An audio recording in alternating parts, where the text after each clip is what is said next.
में 9 वोल्ट की सप्लाई यहीं से ही स्विच को ऑन करेंगे। दोस्तों यहीं पे हमारे पास है साइन BS6 और स्टार्टिंग का प्रॉब्लम लेके हमारे पास आई है और यहीं पे एक बार स्टार्ट करके आपको दिखा देते हैं। इग्निशन को जैसे ही ऑन करते हैं यहीं पे माल फंक्शन लाइट भी दिखा रही है, अच्छे से वर्क कर रही है, किसी भी तरह का एरर भी नहीं है, न्यूट्रल की लाइट भी दिखा रही है। और जैसे ही हम सेल्फ लगाते हैं तो एक बार करंट चेक करा देता हूँ आपको। तो आप देख सकते हो करंट भी कंप्लीट आ रहा है, करंट में भी किसी भी तरह का दिक्कत नहीं है। बट इसका जो फ्यूल पंप है वो वर्किंग नहीं हो रहा है, यानी कि जैसे हम इग्निशन को ऑन करते हैं वैसे ही यहीं पे जो फ्यूल पंप वर्क करना चाहिए वो नहीं कर रहा है। अब एक बार उस साइड जाके आपको दिखाते हैं। अब यहीं पे हमने चेक किया, करंट परफेक्ट आ रहा है, माल फंक्शन लाइट भी कंप्लीट जल रही है, उसी में भी किसी भी तरह का प्रॉब्लम नहीं है, एरर भी नहीं दिखा रहे हैं। यानी कि हमें फिर इसके बाद में हमें फ्यूल का चेक करना है, फ्यूल की सप्लाई आ रही है कि नहीं। तो फ्यूल पंप पे हम जैसे ही हाथ रख के हम चेक कर देते हैं तो इसमें जरा सा भी इसमें परफॉर्मेंस या तो फिर थोड़ा जो साउंड आना चाहिए फ्यूल पंप का वो साउंड नहीं आ रहा है। और एक बार फ्यूल पंप का सप्लाई यहीं पे दिखा देते हैं, इसका जो फ्यूल पंप पाइप है उसको निकाल के। वीडियो में लास्ट तक बने रहिएगा क्योंकि काफ़ी इंपॉर्टेंट इन्फॉर्मेशन आज आपके साथ शेयर करने वाला हूँ। यहीं पे आप देख सकते हो अभी हमें इसका जो फ्यूल पंप का पाइप है उसको हमें रिमूव कर लेना है। तो यहीं पे इसका लॉक को ओपन कर लिया है हमने। फिर यहीं पे अभी इग्निशन ऑफ है, यहीं पे आपको दिखा देते हैं इग्निशन अभी ऑफ है। और जैसे हम इग्निशन को ऑन करते हैं तो यहीं पे इग्निशन को ऑन करते हैं बट फ्यूल पंप में किसी भी तरह का यहीं पे मूवमेंट नहीं देख रहा है।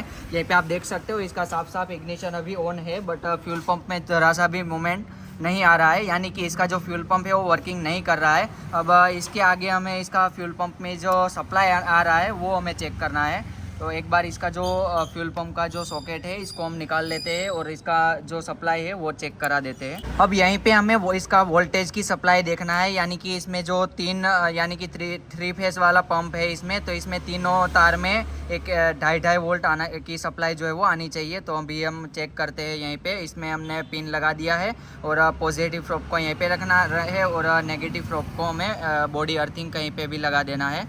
तो यहीं पे अभी हमने कंप्लीट इसका कनेक्शन कर दिया है और अभी हम इग्निशन को ऑन करते हैं। और जैसे ही इग्निशन को अभी ऑन किया है इसमें किसी भी तरह का वोल्टेज इसमें नहीं दिख रहा है, यानी कि हमारा कनेक्शन सही है। तीनों जो तार में 2.5 वोल्ट की सप्लाई आनी चाहिए बट इसमें किसी भी तार में सप्लाई जो है वो नहीं आ रही है। अब सबसे लास्ट वाला में एक बार चेक करा देते हैं क्योंकि सब में चेक करेंगे तो वीडियो बहुत ही लंबा हो जाएगा। अभी लास्ट वाले में दिखा देते हैं।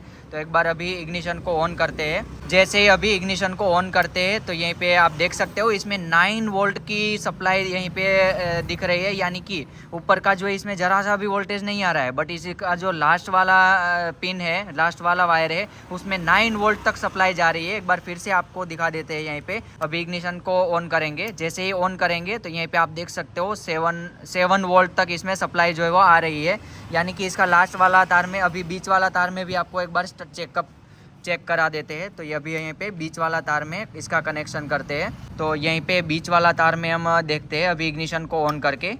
तो बीच वाला तार में भी यहीं पे आप देख सकते हो किसी भी तरह की सप्लाई नहीं नज़र आ रही है। अब इसमें जो फ्यूल पंप का वर्किंग वोल्टेज आना चाहिए वो नहीं आ रहा है। तो इसी तरह हमें आगे इसको चेक करना है। अब बाइक में फ्यूल पंप को चलाने का काम जो है वो ECU का रहता है। तो ECU यहीं पे है हमारा और ECU में से ही वोल्टेज जो है वो फ्यूल पंप को मिलते हैं, 2.5 वोल्टेज।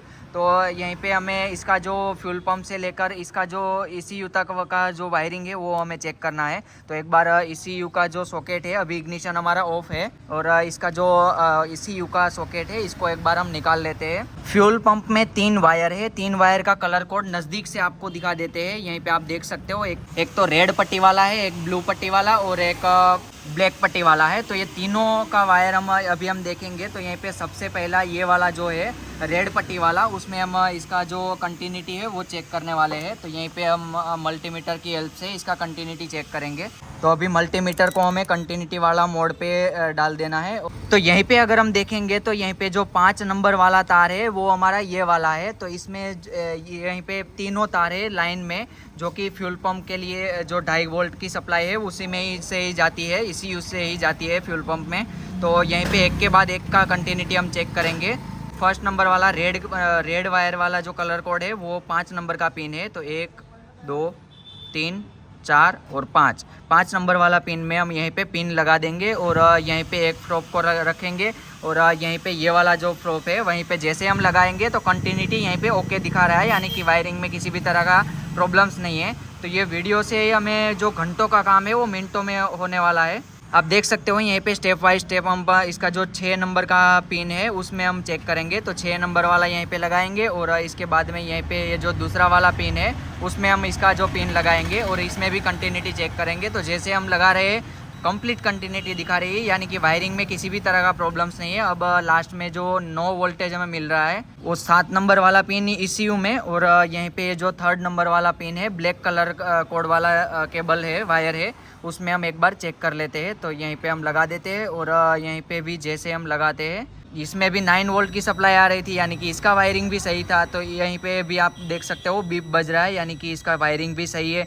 इसी में भी किसी भी तरह का प्रॉब्लम्स नहीं है। अब यहीं पे ये हमें साफ साफ पता चल रहा है कि इसका जो फ्यूल पंप है वो ओके हो रहना चाहिए, बट इसका जो ECM में से जो सप्लाई आ रही है वो सप्लाई नहीं आ रही है, यानी कि ECM में कुछ ना कुछ प्रॉब्लम है, उसकी वजह से जो है वो बाइक स्टार्ट नहीं हो पा रही है। अब यहीं पे हमें इतना तो पता चल रहा है कि या तो इसका ECM में प्रॉब्लम है या तो इसका जो फ्यूल पंप है वो उसमें तो दिक्कत नहीं हो सकता है, बट ज़्यादातर इसका ECM में ही प्रॉब्लम है। बट इसको चेक कर, इसका फ्यूल पंप को चेक करने के लिए हमारे पास एक अच्छा सा टूल रहना चाहिए, जो कि हमारे पास है यहीं पे।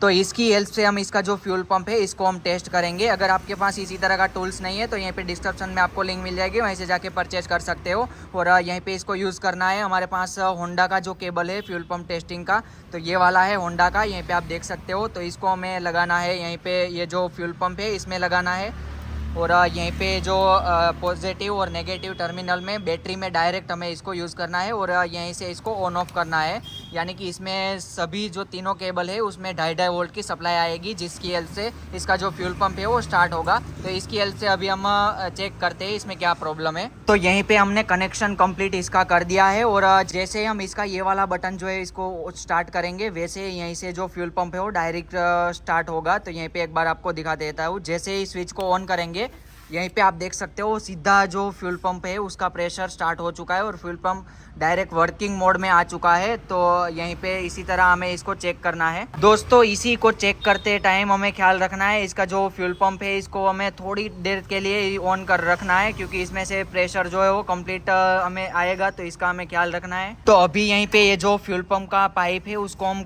कनेक्शन कंप्लीट कर देते हैं, उसका लॉक को भी लगा लेते हैं, और यहीं पे इसका कनेक्शन आपको दिखा देता हूँ। हमने कंप्लीट कर दिया है और यहीं पे पॉजिटिव और नेगेटिव फ्लोप में बैटरी में डायरेक्ट यहीं पे लगा दिया है। और अभी हम इसका इग्निशन को ऑन करेंगे। यहीं पे हमने स्पार्क प्लग जो निकाला हुआ है उसको सही कर लेते हैं। पहले तो इसका जो स्पार्क प्लग कैप है उसको लगा देते हैं, ताकि बाइक्स को हम स्टार्ट करके आपको दिखा पाए अच्छे से। तो यहीं पे इग्निशन को अभी ऑन करेंगे और इसका जो फ्यूल पंप का स्विच है इसको भी हम एक बार इसको ऑन करेंगे। तो यहीं पे ऑन कर लिया है, डायरेक्ट सेल्फ लगाएंगे। सेल्फ जैसे ही लगाएंगे, अभी बैटरी लो की वजह से सेल्फ नहीं लग रहा है। तो यहीं पे जैसे ही हमने किक लगाई बाइक कंप्लीट जो है वो स्टार्ट हो रही है। तो अभी हम जैसे ही इसका स्विच जो है इसको ऑफ करेंगे तो यहीं पे थोड़ी देर में बाइक जो है वो कंप्लीट बंद हो जाएगी। अभी ऑफ है तो यहीं पे आप देख सकते हो बाइक बंद हो चुकी है अभी, यानी कि इसका जो फ्यूल पंप का जो प्रेशर बनना चाहिए वो बंद कर दिया हमने। वैसे ही बाइक जो है वो कंप्लीट बंद हो चुकी है। दोस्तों जैसे कि आपने देखा यहीं पे हमारे पास जो टूल्स है उसकी हेल्प से आपको दिखाया कंप्लीट हमारा जो फ्यूल पंप है वो वर्क कर रहा है और बाइक स्टार्ट भी हो रही है। यानी कि ये जो ECM है इसी में ही प्रॉब्लम्स है कहीं ना कहीं, उसकी वजह से वो वोल्टेज जो फ्यूल पंप को मिलना चाहिए वो नहीं मिल पा रहा है और इसी के कारण बाइक जो है वो स्टार्ट नहीं हो पा रही है। तो आई होप कि आपको वीडियो पसंद आया होगा। वीडियो पसंद आता है वीडियो को लाइक शेयर और चैनल को सब्सक्राइब जरूर कीजिएगा। फेसबुक पे अगर आप देख रहे हैं तो पेज को फॉलो जरूर कीजिएगा। बाकी हमारी चैनल पे ऐसे ही बाइक और बुलेट के रिलेटेड रिपेयरिंग के बारे में वीडियोज आते रहते हैं। अगर आपको इसी तरह का टूल्स या तो फिर मल्टीमीटर OBD स्कैनर वगैरह परचेज करना है तो यहाँ पे डिस्क्रिप्शन में आपको लिंक मिल जाएगी, वहीं से जाके परचेज भी कर सकते हो। आज की इस वीडियो में बस इतना ही, जल्दी मिलते हैं एक नए मजेदार वीडियो के साथ। ओके दोस्तों, बाय बाय।